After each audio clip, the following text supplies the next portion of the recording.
હાલો મિત્રો, તો આજે આપણે એક નવો મસ્ત ડાયલોગ મારવાનો છે.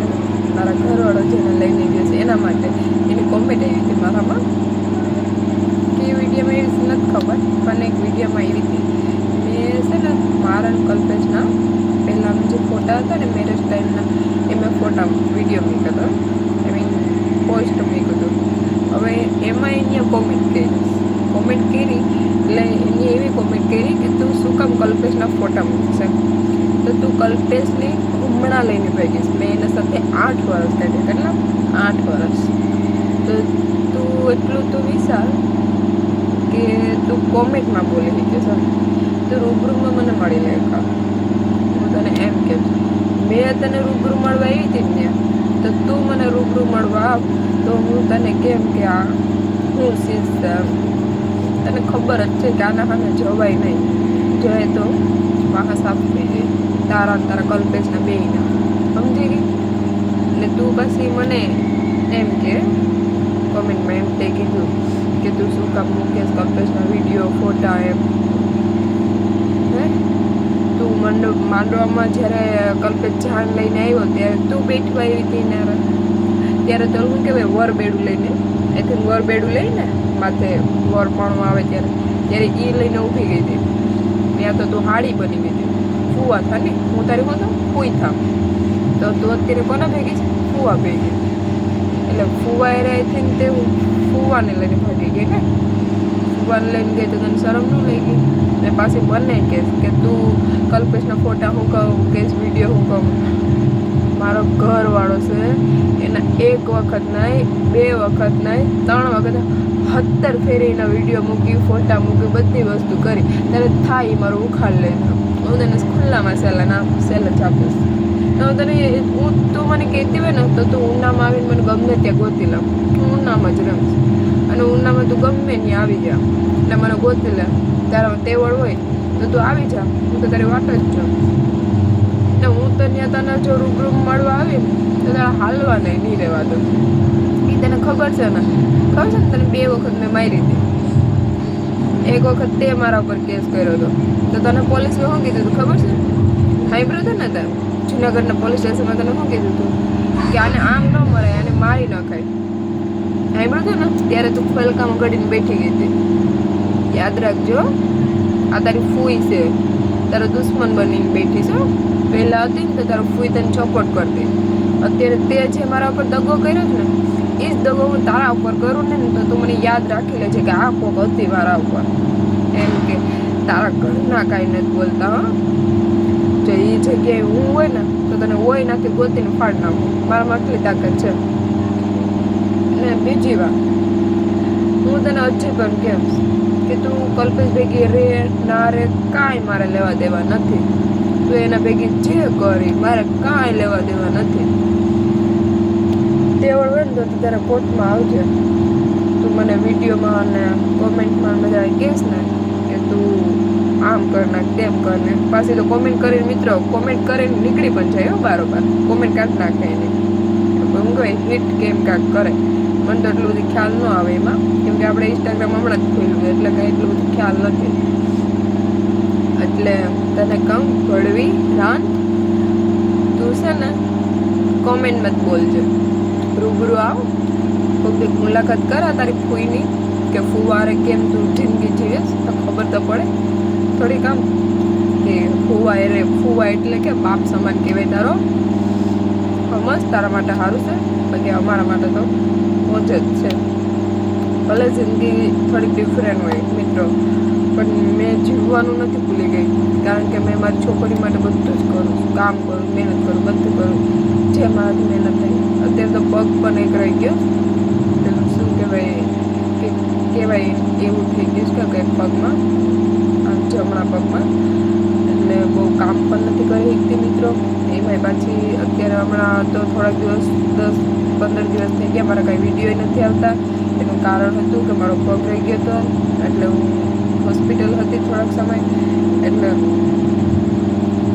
હોસ્પિટલથી આવી ગયા એટલે પાછું જે કોમેન્ટ આવી હતી એના માટે વિડીયો બનાવું છું એટલે બનાવી નાખ્યું મિત્રો.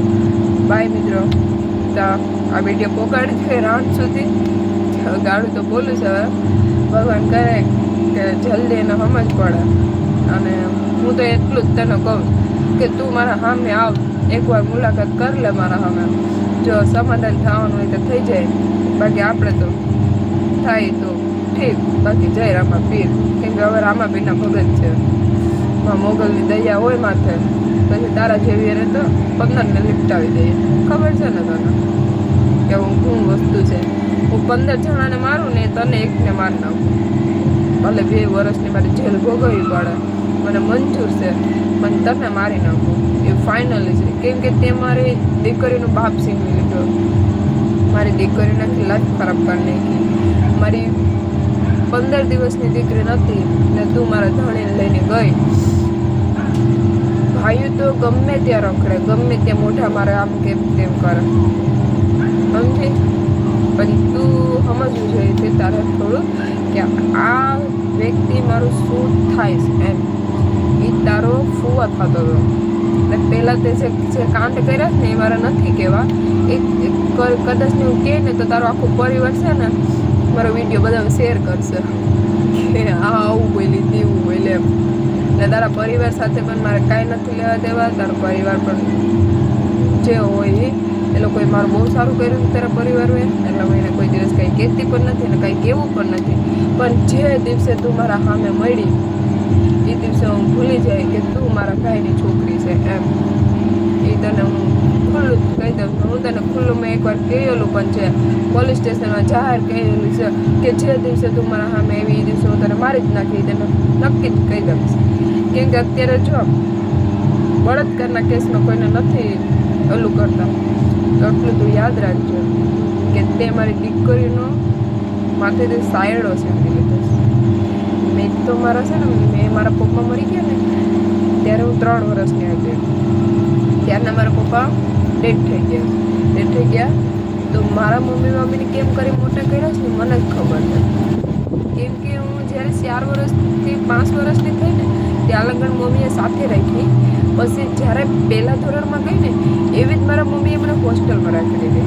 હોસ્ટેલમાં એટલે કંઈ નહીં તો મેં હોસ્ટેલમાં 1 થી 8 ધોરણ સુધી ભણી, એટલે કે મેં 8 વર્ષ હોસ્ટેલમાં ગઈ.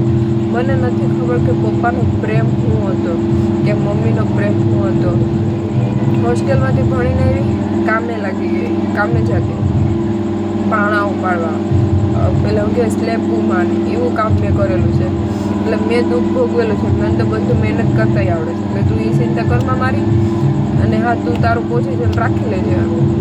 કેમ કે ટૂંક જ સમયમાં આપણે આવી કમ બેક જુનાગઢ. યાદ રાખજે આ તારી ફૂઈ છે હો. કેમ કે તને ખબર જ છે કે આ કાળજું ગમે ત્યાં ઉગી જાય એમ છે. કેમ કે આ બધી હિંમત છે ને જ્યારનો મારો ઘરવાળો ગયો છે ને ત્યારની હિંમત આપણામાં છે ભાઈ. કેમ કે જો બીને બેઠી તો કાંઈ આગળ વધવાના નથી. એટલે બીવાનું મેં મૂકી દીધો મિત્રો. બસ જ્યાં જાઉં અને એકલી જાઉં, પણ ગલત રાસ્તે નથી જતી. મારું જે કામ હોય કે કંઈ હોય તો હું જાઉં છું એકલી. મારી છોકરી માટે હું બધું કરીશ. ને હિંમત તો મને બહુ છે. ખબર નહીં કાંઈ છેતરાઈ જાઉં તો પણ અલગ વાત છે. આ દુનિયા છે, કળિયુગ હાલે એટલે કાંઈ ખબર ન હોય એમાં.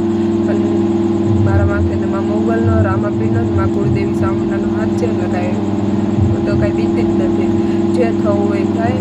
મા મોગલને દયા છે મારા પર. બસ આટલું જ મિત્રો. ખબર નહીં હવે લાઈફમાં શું થશે, પણ મિત્રો એક વસ્તુ તો ખાસ યાદ રાખો, કોઈથી બીવાનું નહીં. કેમ કે હું છે ને પહેલાં મારા ઘરવાળા હતા ને એટલે બહુ બીતી મિત્રો. એ મને કાંઈ બહાર જવું હોય ને, બહાર એટલે કે કાંઈ એમ બજાર જવું હોય કે કાંઈ પ્રસંગમાં કંઈ મળતુંમાં જ્યાં જવું હોય આપણે નીચે જોઈને હાલવાનું. એની એવી બીક હતી મારા ઉપર કે આ કાંક બીજાને લઈને ભાગી જાય તો આ બીજાને. ને મને બહુ મારેલી પણ છે. મને બહુ કહેવાય બહુ હેરાન કરેલી છે એમ. બહુ મને મસ્ત હેરાન કરેલી છે. સારી રીતે કોઈ દિવસ સાંસવી નથી. મને એને કોઈથી 1 રૂપિયાની કમાણી પણ નથી આપી. બસ મારા લગ્ન થયા ત્યારે 2 વર્ષ સુધી એને કામ કર્યું. 2 વર્ષ પણ પૂરા કામ નથી કર્યું. પછી એને કામ કરવાનું મૂકી દીધું મિત્રો. પછી મેં મારી જાતે મહેનત કરતી અને પછી મારી દીકરીને પણ હું સાસવતી ભેગી. બસ એનો સ્કૂલનો હવે તો હવે 2 વર્ષ સ્કૂલે જશે. એક આંગણવાડી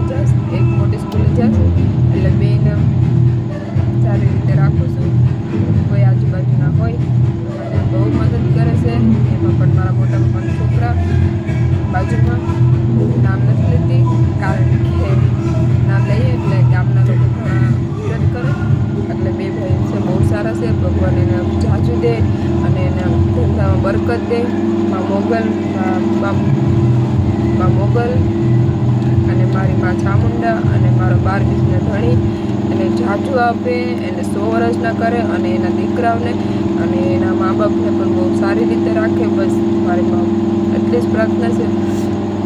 કેમ કે મારા પોતાના તો નહીં, પણ જે આ જે શું કહેવાય આમ થોડાક છેટેથી કહેવાય મોટા પપ્પાને એમ લોકો મને બહુ સારું, મને બહુ મદદ કરે એમ.